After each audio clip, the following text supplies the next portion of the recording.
Good afternoon, everyone. My name is John Matthew from the Impact Innovation Group, and we're working with the Queensland Government to deliver a series of webinars on behalf of the Office of Small Business. Today's webinar topic is Using Partnerships and Growth, with our guest presenter, Lauren Cowburn from Embrace Growth. Just while we're waiting for other people to connect into the webinar, I'll be going through some of the tools we'll be using for those people who haven't viewed a webinar from the Citrix GoToWebinar systems before.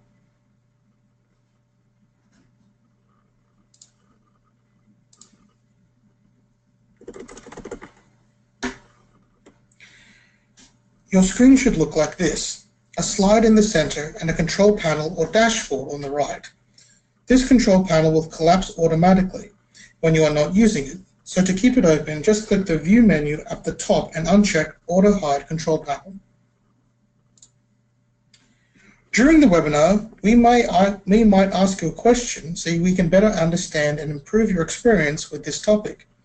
We will ask you to raise your hand, and to do that, just click that little hand icon on the side of your control panel.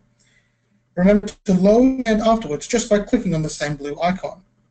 There is also an opportunity for you to ask our presenter questions. So the webinar can flow smoothly and we can stick to the time allocated. We prefer that we'll answer the questions at the end. But please feel free to ask questions throughout the webinar of anything you'd like. Just so we can test the function of the hand raising, can everyone just click the blue icon if they can hear me?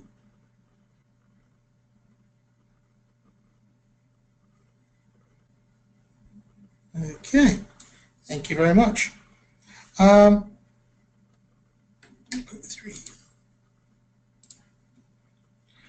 We also have some handouts for you, which you can access and download by clicking on this section here. Lauren has kindly agreed to share her slide deck with us, and this is where you can access it. Now, please don't forget to download these documents before or during the webinar, as they've been specifically prepared to help you understand today's content. They will not be available for download after the completion of the webinar, so I'll remind you again on the webinar's end. So now it's time to bring on today's presenter. Lauren Cowburn is the Director of and Business Mentor of Embrace Growth. From Brisbane to London and back home, Lauren has experience in management, human resources, training, lean and Kaizen business mentoring. Lauren first started mentoring branch managers at Shine Lawyers, helping them identify the root cause of poor performance and working with them to achieve desired targets.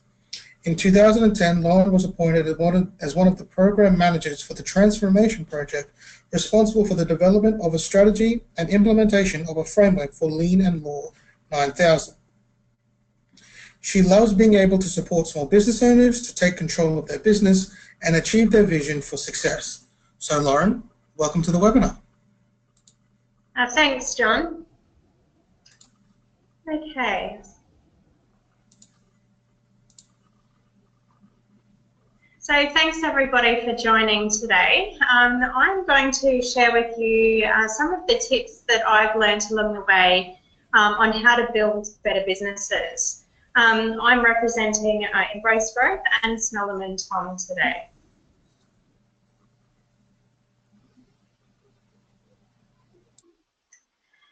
So just to give you a little bit of an overview as to what I will be covering. So I'm going to discuss some of the things that I've had to do during my career to balance business and life.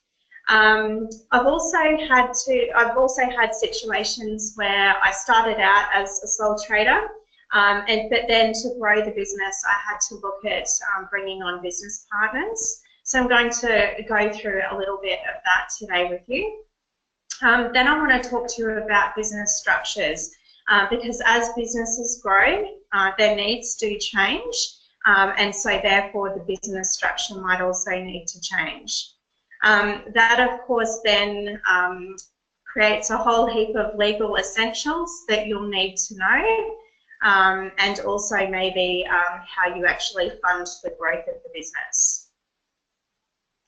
So I just want to make very clear today that what I am sharing with you is not advice, not business advice at all. what I am doing is sharing my personal situations with you so that you can get a bit of an understanding as to, you know, someone's story and the critical decisions that they had to make when growing a business. I do recommend that if you do need or want specific advice in regards to your situation, we're more than happy to put you in touch with the people that you need to speak to, and then that way you can get independent, specific advice about your situation. So, my business journey, and I'm just going to talk about my professional services business, which is Embrace Growth, and the journey that I've gone on, you know, with that. So basically, in 2012, I decided to go out on my own, and I wanted to start as a sole trader so that I could learn the basics of business, but also learn how to be responsible, you know, for the actual dealings of the business. So I started Imminent and went out and provided, you know, business mentoring, you know, lean facilitations, business improvement type services.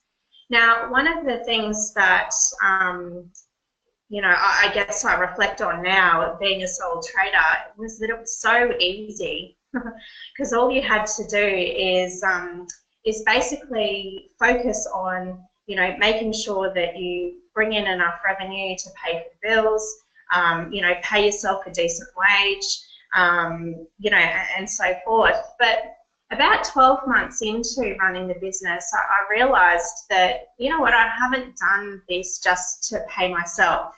I've actually done this so that I can create a successful business and actually make something of it. So what I decided to do was, you know, sit down and develop a growth plan or a business plan that really sort of clearly detailed out what it was that I wanted to achieve. Then what I needed to do was I needed to work out, well, how am I actually going to grow? Because in the first 12 months of having the business, I had basically increased the my workload, so I didn't really have very much capacity left. So what I did is I sat down and worked out where I was spending my time and what tasks I was doing. And what I discovered doing that was that I was spending quite a lot of time on sales and also on doing my bookkeeping. So the first decision I made was to outsource my bookkeeping to a bookkeeper. And then what I found was on Fridays that really did clear up my time so that I could be back out in front of clients or on doing client work. But then what I also discovered was that if I could actually duplicate myself, then I could, you know, start earning, you know, double me and grow the business that way. So what I decided to do very shortly after outsourcing was I started to grow my team. And I was very, again, strategic about how I went about this, because I didn't want to bring on, you know, like an admin person or, you know, or someone who couldn't actually generate revenue for me. So what I did is I brought on 2 productive team members that would be 100% client facing, and you know, and I could build the capacity and the revenue of the business that way. Then what I decided was that you know, I wasn't the greatest at sales, but I had come across somebody who was brilliant at it. And had a conversation with her about, you know, whether she could take on the business development management side of the business for me so that I could spend more time in front of clients. So so Maggie came on as part of the team, and that's how we continued to grow. But then in 2013, 2014, my husband, he sent me a curling and basically said, you know, that he would like to have another child. For me at that point, I was really hesitant because I was well and truly into growing the business. I was proud of what I had achieved, and I already had 4 children. So, you know, so adding another child to the mix just really wasn't on my radar at the time. So what I want to do now is I want to go through with you some of the critical decisions that I had to make when we did decide to have our 5th child, and the impact that it had on the business. So the first decision that I had to make was whether I could do it alone and continue building the business as a sole trader, or whether I needed to look at bringing on some business partners. Now, this part can be a little bit tricky because obviously when you're a sole trader, you know, you're totally responsible for the business, and it's fairly easy to, you know, to keep control of. However, you know, with a growing team of people and also bringing on business partners, you start to lose control of the business, and then of course your liability can increase as well. So I just want to discuss some of the pros and cons about being in business. So I guess that the key things for me have been that you only have yourself to worry about when you're a sole trader. You don't necessarily have to be running your decisions past everyone else, which therefore means that it's a lot quicker to actually make decisions. The other thing as well is being a sole trader, it's a lot cheaper than, you know, than converting to a company and so forth. And it's not as complex from a legal perspective as well. I guess one of some of the key downfalls of being a sole owner or a sole trader is that you can be really bound by your own fears. You know, there's certain circumstances where you might come across some brilliant opportunities, but because of your own fears, you might sometimes say no to those. Whereas, you know, if you have business partners, then maybe you can overcome those fears. The other disadvantages, I guess, is I found sometimes it could be a bit lonely, especially when I was wanting to brainstorm, you know, something from a leadership perspective, and you know, and I was finding that, you know, when it was just by myself, you know, I only had my perspective. So, you know, that is certainly something that I did miss when being on my own. So then with bringing on partners, it's sort of, you know, the advantages and disadvantages completely start to change. The advantages are that you can sometimes have an instant financial boost for the business, especially if some of those partners are actually bringing in income or capital. You also not only have yourself, you have an increased team of expertise that you can start to rely on, you know, to actually fill some gaps within the business. And you actually have people that you can celebrate with or stress with when, you know, when you're facing different situations within the business. On the flip side to that, the disadvantages of bringing on partners is it can slow down the decision-making process, especially if you haven't sort of, you know, really thought about and discussed how decisions for the business are going to be made. It can also increase conflict as well, especially at the leadership level of the business, because all of a sudden you're trying to manage and work with multiple different personalities. So, you know, you've really got to think about, again, how are you going to deal with conflict, you know, and how are you going to find resolution? So what I, you know, strongly suggest that if you are a sole trader and you're thinking about bringing on business partners, or, you know, or you already have started a company, but you're looking at bringing on investors or, you know, and so forth, really spend some time at the beginning making sure that you are all on the same page, okay? So I've just listed here some questions that you can work through to make sure that you do have alignment. So, is everyone passionate about the business? Do you have values and a vision that align? Or are there differences? And how are you going to deal with those differences? It's really, really important to clearly define the roles and responsibilities for everybody going into business. I don't know how many times I've heard people say that, in the excitement of creating a business, they forget to clearly discuss that. But basically, when you start a business, you have a role to perform and you have key responsibilities that you should be, accountable for. So when you do have business partners, you've just got to try to make sure that you work together to hold each other accountable. The other thing to talk about is how you're going to deal with conflict. Disagreements come up all the time in business, whether it be because of something that you're trying to change or you're trying to innovate, or it could just be a day-to-day thing that comes up and you find that you're in disagreement about it. So how are you going to deal with that? And then what is the exit strategy as well? Okay, so really sort of sit down and discuss, well, when it does come time to either sell the business or or sell out to sell someone else, how are you going to manage that and what are you going to do?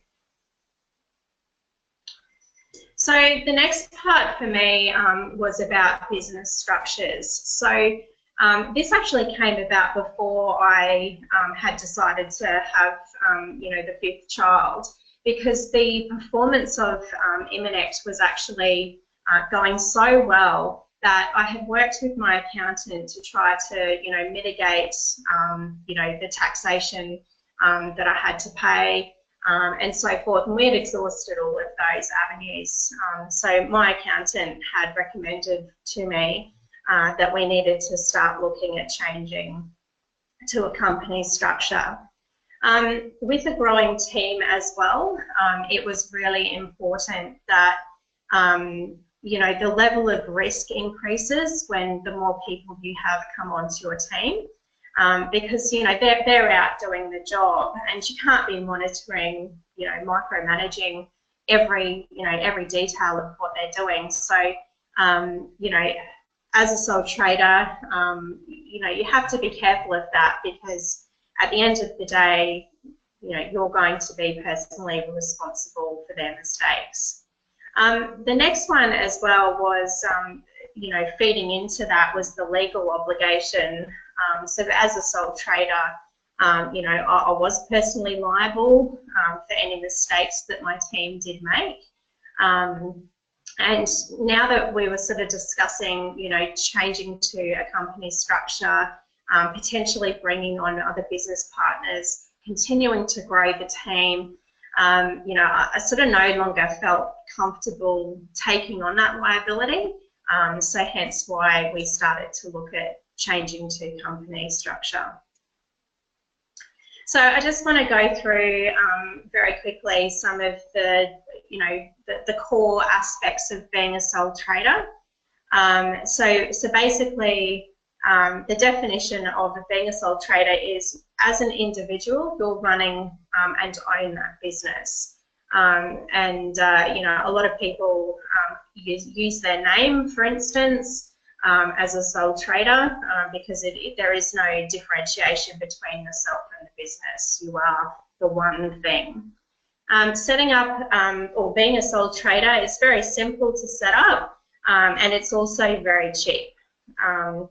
And then legally, what you do have to be careful of is that you are personally liable for any goings-on that happens within the business. Okay, there's no separation between yourself and the business, because you are all the one thing. So when I looked at becoming a company, this is where it all started to change and it became very complex. I guess the advantage of you know, converting to a company structure is that the business becomes its own legal entity, okay, and the business is then governed by the Corporations Act.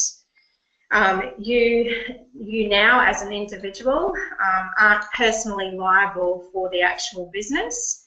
If you become a director, however, of the company, you obviously have, you know, set responsibilities that you have to meet under the Corporations Act. So, you know, it's a good idea to check out what those are. In terms of setting up a company in terms of cost, it can be costly, especially when you have, you know, separate layers to protect yourself from the business. So, you know, if you start looking at setting up, you know, trust accounts, you know, shelf companies, and then obviously the company that you're going to be trading out of, you know, the bills can start to add up. However, from a legal, you know, and liability perspective, you know, it can be a lot safer to actually function like that. You do, let's say legally, under a company structure, you do have quite a number of different, you know, organisations that you have to comply with. So, you know, there's obviously the Corporations Act that you need to understand and know. There's also the ATO requirements, you know, that you have to meet, and also ASIC as well. They also have, you know, a set lot of requirements that you will have to meet in that regard. So going on from there, the legal essentials that I would strongly suggest you looking at, especially if you are moving from a sole trader into like a partnership or a company structure, is making sure that you have a partnership or a shareholders agreement in place. Okay, it's really important that that document clearly stipulates what the agreement is bound by, and what the requirements are for each person. You know, you can also write in those documents, you know, the contribution that each person is making, what they're bringing to the company.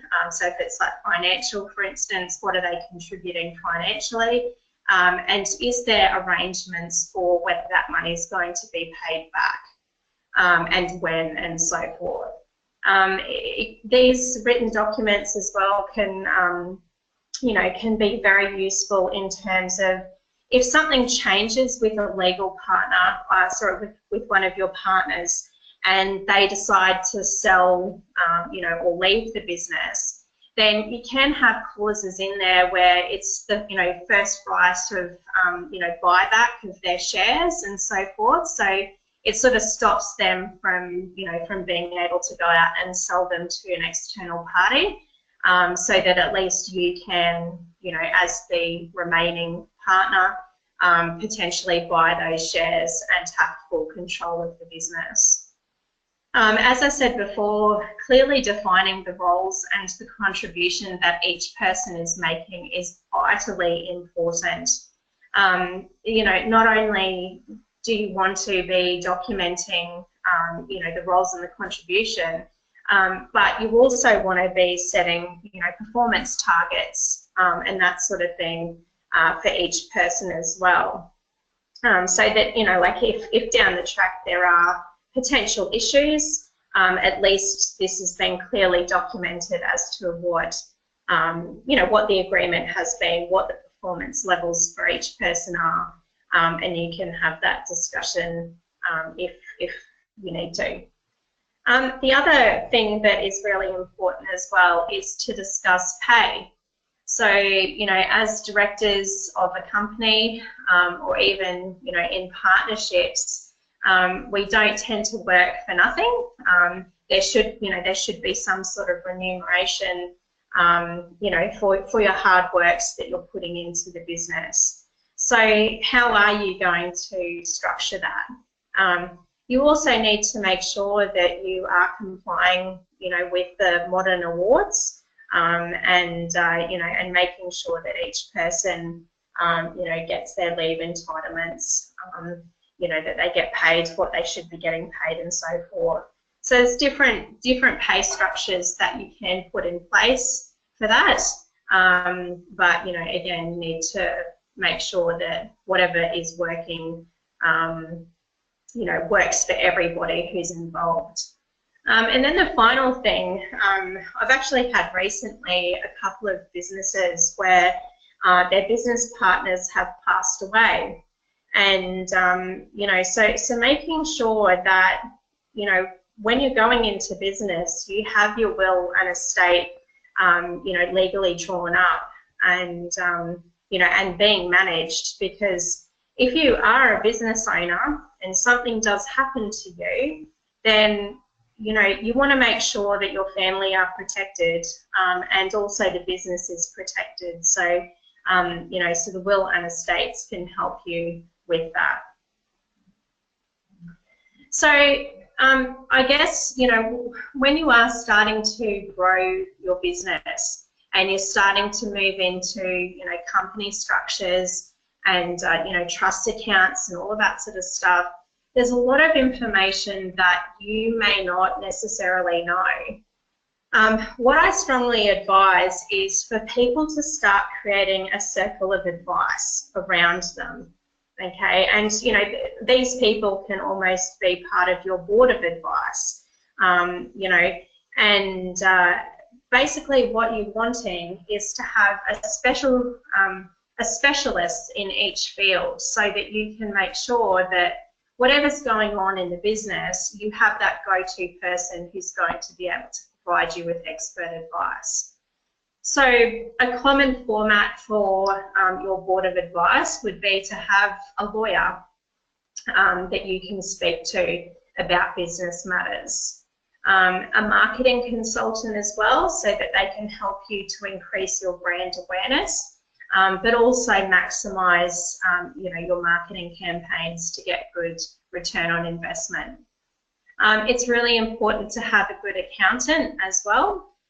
So, making sure that they don't just do tax, that they actually understand business accounting also.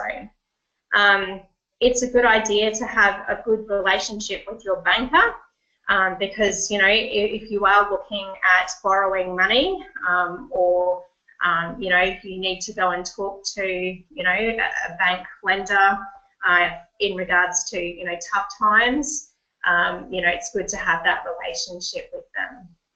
A business coach as well can also help. I was talking before about, dealing with conflict, and, sometimes the business coach can be that third party, a mutual person, who can provide, just a bit of perspective for people, especially if things are getting quite emotional and difficult to manage.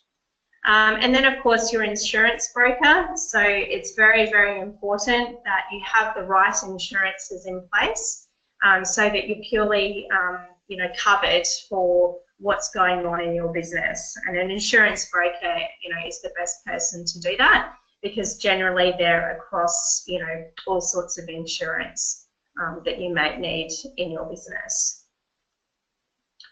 So the next critical decision that I had to make was in regards to funding, okay? And with a growing business, that can be quite expensive, especially if you're wanting to introduce, technological innovations, growing a team of people, so you've got added payroll, that type of thing, or if you're wanting to increase your, your branding and your marketing to try to get your name out there. So in my circumstance, my business partners and I, we decided to use our own personal funds. And we also, because the business was, was running fairly well, we were already generating enough revenue that we could use some of the surplus in that to actually reinvest back into the business.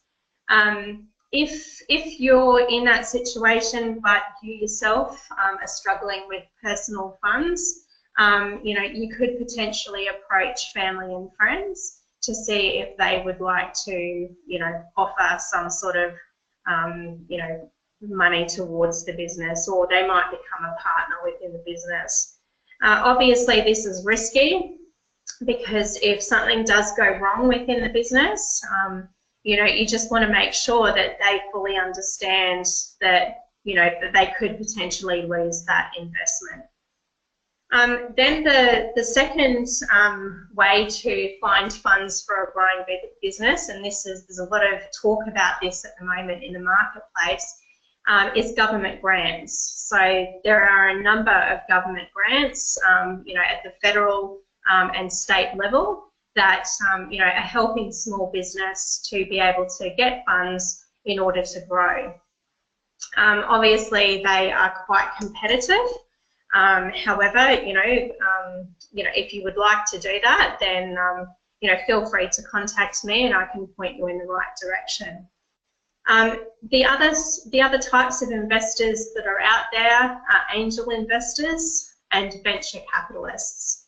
So angel investors, they are very much people who are looking for a fairly new business, so not a concept business, a business that has an MPV, so a minimum viable product that has gone to market, is making sales, and the business is showing, some really, really good potential.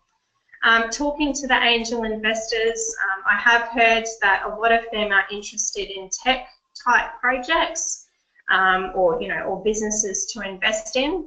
And again, you've got to be prepared to make your pitch to a panel of investors, and go through quite a lengthy, scrupulous process in order to be accepted, but there's no guarantee that you will.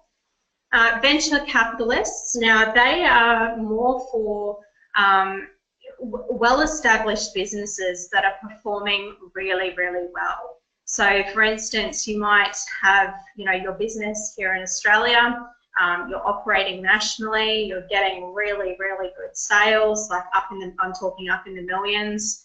But you're now wanting to branch over into the international market, but you need, extra funds to do that. You need industry contacts over there, and so forth. So venture capitalists, that's what they can do. Obviously, the money that they're investing is a lot more than angel investors, but they're wanting to make sure that their investment is within a very well-established company that is already performing well. So then the third lot of funding options that, that you can consider is loans and overdrafts and credit type facilities. I don't want you to, sort of turn a blind eye to these options, because again, if your business is performing quite well and you're already generating quite a bit of revenue, but you just need that extra that's sitting on the side to either, invest in some sort of innovative product or, just to help with cash flow, then, these sorts of options can actually be, really good. What you've just got to make sure of is that you can demonstrate to the bank or the lending facility that you have the potential to actually pay that back. So it might be through, the equity you have in your assets, the performance of the business and the profit that is sitting there, those types of things.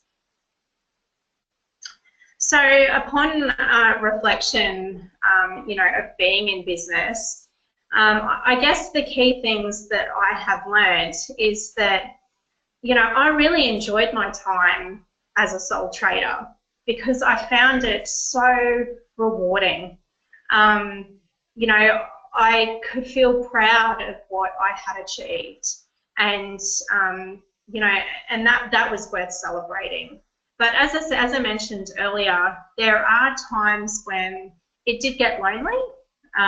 Yes, you can go and attend networking events, and you can build your team and that sort of stuff. But when you're actually making, some really critical decisions about the future of the business and you know, where you're going to take it, it can be lonely at the top. But then, you know, a business journey that has been travelled with business partners, it's instantly rich. You know, like you've got extra people that are coming on board to be part of your growth, you know, growth and success journey. You know, they might bring financial richness as well, which will boost the business, you know, and take it to that next level. However, it can be extremely fragile because life changes, people change, and you can't control that, okay? And unfortunately, when, you know, things go wrong with business partners, it can actually mean, you know, huge impacts to the actual business itself. So, so that is it from me. What, you know, like if you've really enjoyed this webinar, or you're at that point where you would like to grow your business, or you want to go into business but you're just really not sure about what to do, please contact us. You know, come and see us, have a coffee with us. We'll, you know, it's our shout. And, you know, we're more than happy to actually sit with you, obligation free, you know, to give you, you know, a really good starting point, you know, for wherever you're at in your business. So are there any questions at all before we finish up today? Lovely. Thank you so much for that, Lauren. Really, really insightful. Actually provided us a lot of detail from personal experience as to transitioning between a sole trader to a partnership and what actually is involved in that. There's a few questions from here now. Please feel free, everyone, to post questions in the questions section in your control panel. I will start off with this one. If your business fails, how do I manage my partnership if I have any? Yeah, so that is where your partnership agreement comes into play. So this is where I sort of strongly suggest making sure that you do have, you know, some sort of legally binding document in place, because in that document it will clearly specify what the terms of exit are, okay, or, you know, or what happens when the partnership sort of falls apart. So yeah, so that, you know, having agreements in place is absolutely critical. Yeah, and following on from that, Jess would like to know, is just a partnership agreement the only thing I need, or what other legal advice should I get? So yeah, so I'm not a lawyer. So basically, what you know, in that circumstance, you know, I'd strongly recommend going and speaking to a business lawyer, you know, about you know, the different things that you require. Yeah. Okay. Frank would like to know, are there any tools or strategies available to help me screen potential partners? So this, if you go onto business.gov.au, there is a wealth of information on that site, which can basically help you, you know, to screen your business. I also have some checklists that, you know, that I can send out to people. So, you know, if you do want to get in contact with us, our email address, you know, is on this page. So, you know, feel free to email us and we can send you out some tools that you can use. Awesome. If my business fails, what will happen to the IP, if there is any? So again, if you've got agreements in place, there should always be a clause in there that covers the IP of the business. So generally what happens, especially when you go into a company, the company, you know, is the entity that owns the IP, generally. However, what you can do is you can write other clauses within that agreement that covers this circumstance. So it might be that if one of the partners come into the business and they previously owned the IP, then you might sort of say that, well, you know, the ownership of that business then goes back to that party, you know, if the business does fail, for instance. So you can, you know, you can document and negotiate those sorts of terms. Sure. Justin would like to know, how many partners is too many partners?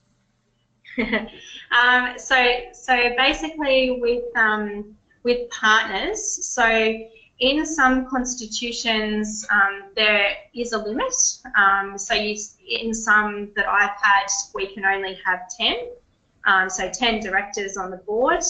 Now with this as well, what you've got to be careful of is when you have multiple partners, it can get quite complex, or the business might evolve into actually, you know, separate business divisions. And what you could do to, again, limit the liability or the risk of, you know, stuff going wrong within the business, you could actually start creating separate entities for those business units. And then, you know, whoever brings a set, you know, specialty to that unit, you know, they become partners of that entity rather than, you know, being partners across, you know, the one. So that is another option you can think of. Okay. Karen would like to know, do you have any experience in international partners? Yes. So I've had international partners before. So again, this is where you've got to really make sure that, you know, agreements are documented very, very well. You need to clearly specify what the contribution is from those partners.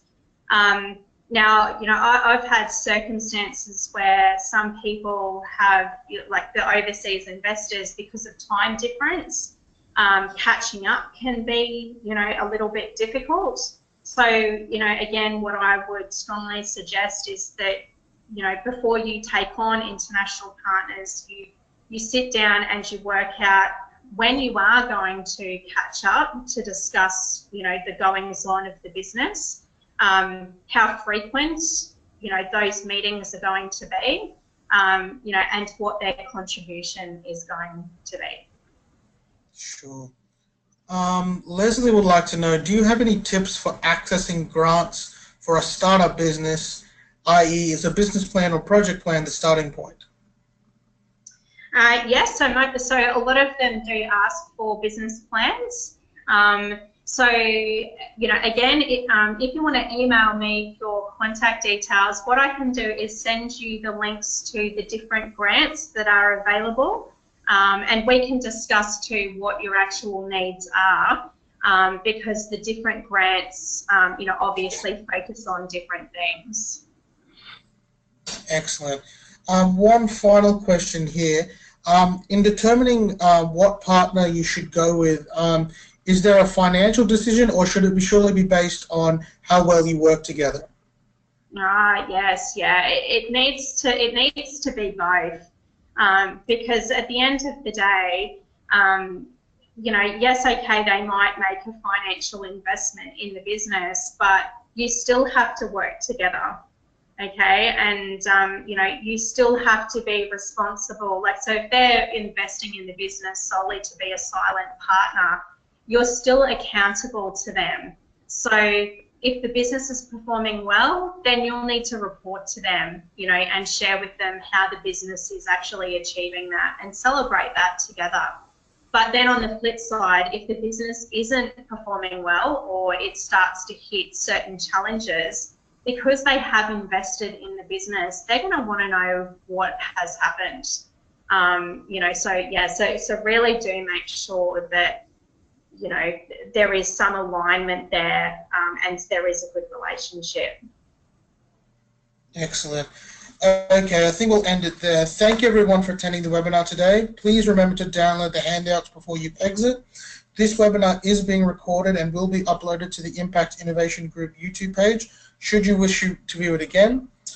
You will receive an email with information detailing the Office of Small Business programs and opportunities that are currently available. Now, thank you very much, Lauren. Your insight and experience has been highly valuable. And thank you, everyone, for tuning in today. And we'll see you on the next webinar.